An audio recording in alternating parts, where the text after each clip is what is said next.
Welcome बच्चों, हमारा chapter चल रहा है इलेक्ट्रोस्टैटिक और इलेक्ट्रोस्टैटिक में आज हम देखेंगे दो प्रॉब्लम जो पोटेंशियल के ऊपर डिपेंड करते हैं। एक पोटेंशियल और एक पोटेंशियल डिफरेंस से थोड़ा कंसेप्ट होता है।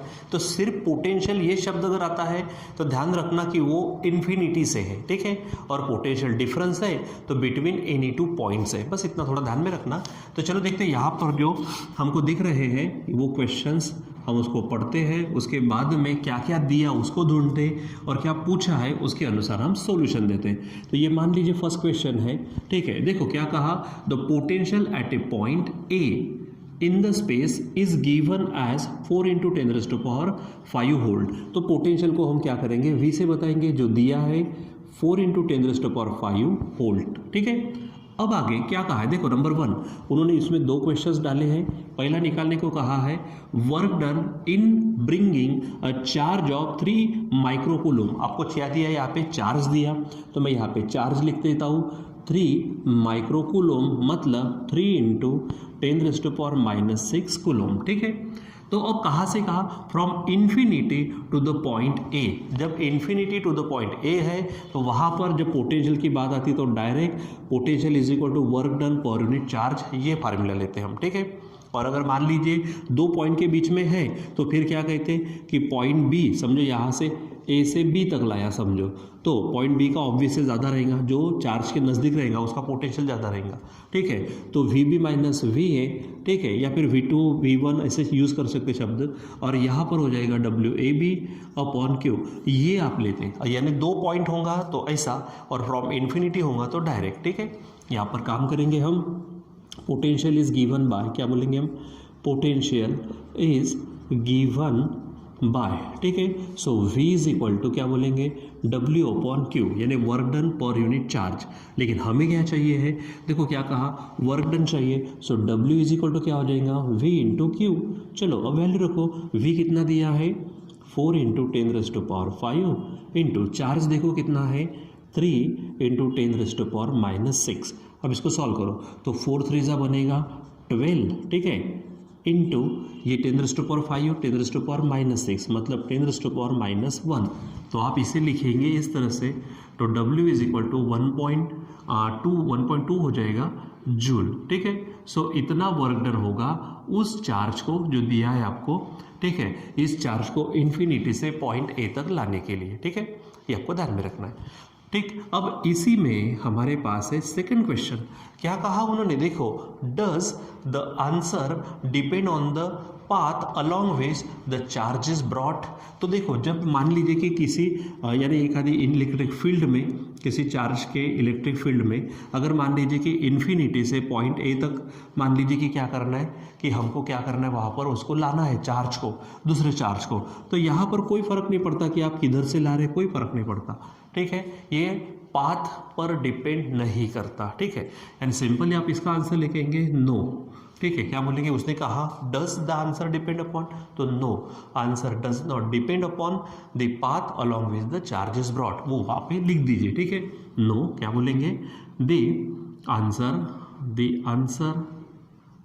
आंसर क्या नहीं करता, डज नॉट डिपेंड ऑन, ठीक है, पूरा लिख दो, on the path along which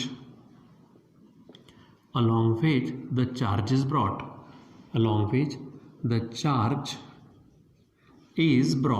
ठीक है। तो चार्ज आप कहाँ से ला रहे हो, कौन से पाथ से, बस इन्फिनिटी से कहाँ पे ला रहे हो, उस पॉइंट तक, बस इतना मैटर करता है। दो पॉइंट के बीच में एक दूसरे का मूवमेंट करते हैं वो मैटर करता है, लेकिन वो पाथ मैटर नहीं करता, ठीक है। तो ये ध्यान में रखेंगे, ठीक है।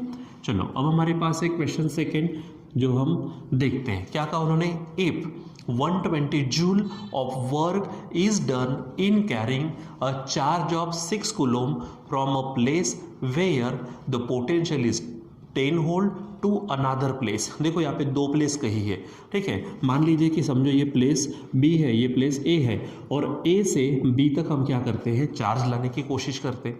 मतलब हमको जो वर्क हो रहा है वो वर्क कहाँ से कहाँ हो रहा है, ए से लेकर बी तक, ठीक है। सो हम बोलेंगे गिवन डेटा में, गिवन डेटा, ठीक है। सो हमारे पास वर्क है, समझो ए से बी, आप ए से बी ले सकते हो या फिर पोजीशन 1 पोजीशन 2 ऐसा भी ले सकते हैं, आपकी इच्छा, ठीक है। सो ये है, तो कितना वर्क दिया आपको, इट इज़ 120 जूल, ठीक है।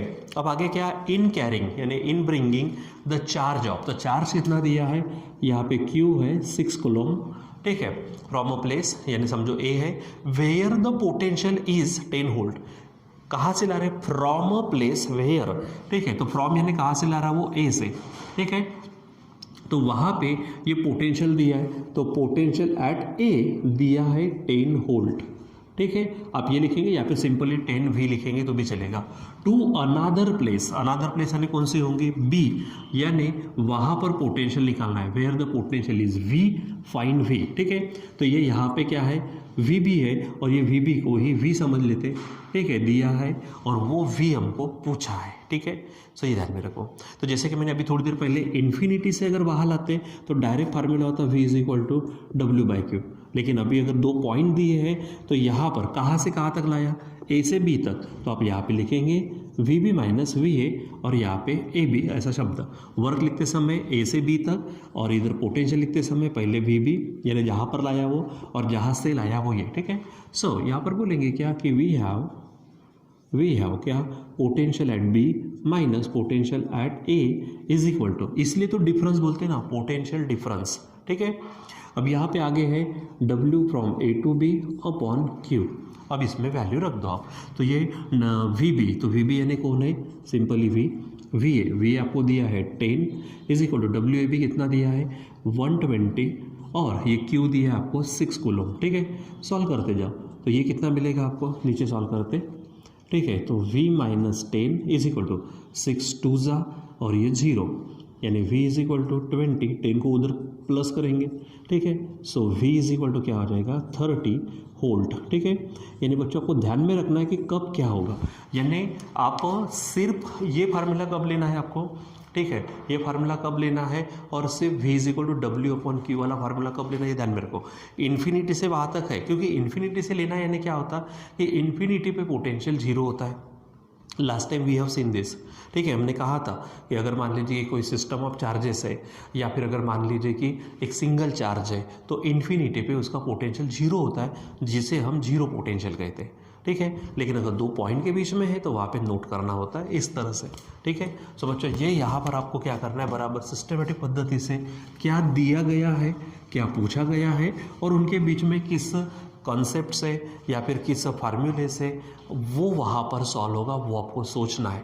फिर उसके बाद में फार्मूला लिख दिया, कॉन्सेप्ट का मैटर आता है वहाँ पे, फिर वैल्यू रख दी है, ठीक है, उसका अच्छे से कैलकुलेशन कर लिया, तो उसके बाद में आप क्या कर सकते हो, बराबर उस क्वेश्चन को सॉल्व कर सकते हो और आखिर में एक लाइन में उसका आंसर क्लोज करना होता है, ठीक है। सो आई होप कि आप ये करेंगे। अब इसके जैसे आप क्वेश्चन देखिए, एक्सरसाइज में अगर है आपके टेक्स्ट बुक के पीछे यानी चैप्टर के पीछे में एक्सरसाइज होती है, तो वहाँ पे अगर इसके जैसे तो आप उसको सॉल्व करना शुरू कर दीजिए, ठीक है बच्चों। सो आज के लिए बस इतना ही, बाकी का कंटिन्यू करेंगे हम बाद में। Till then bye.